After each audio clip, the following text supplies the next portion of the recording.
they are filing some papers. We are waiting for the government because we intend to join issues with the government on the current strike. We have no business coming here because the matter ought to have been resolved by now. And the government has just set up another committee of 14 members. That was done last week. So we're expecting their report. So when we're just suddenly told that the government had rushed to the court. I hope it's not a reaction to the suit by Serap. Have you been served any processes at all? No, they only served us the referral, i.e. that the Minister of Labour had rushed to the NIC under the old rules. But I think the lawyers have discovered that that will not be sufficient. Hence, they are filing papers now.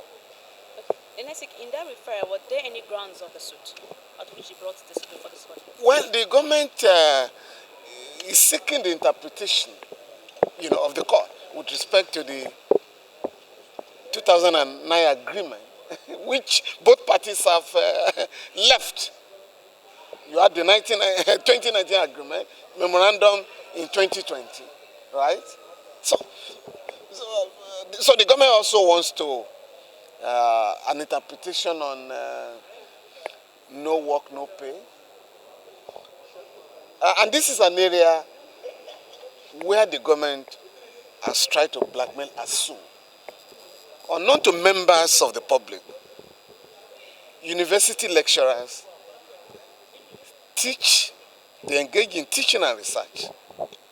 Even when lecturers are not teaching, they are carrying on research.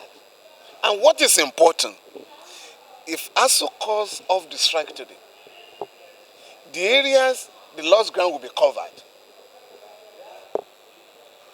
You understand me? So it's not the normal strike where the workers are asked to resume and they start where they left, their offices. In this case, the lecturers will be compelled to teach their students and ensure that the lost ground is covered so that nobody will lose this session. And once that happens, there will be no holidays for us. They teach members who teach over the weekends, public holiday. Well, the matter came by way of referral, which is one of the identified ways of instituting action before the National Industrial Court. The Honorable Minister of Labour, in the exercise of his statutory duties, referred the matter to the National Industrial Court for adjudication. And the court mentioned the matter today and asked us to file the necessary papers that will give life to the case for us to move on. So ours is being filed as we speak now, and we serve them, they respond, and we take further steps. We believe that it's important that we get the government to respect agreements because agreements are inviolable.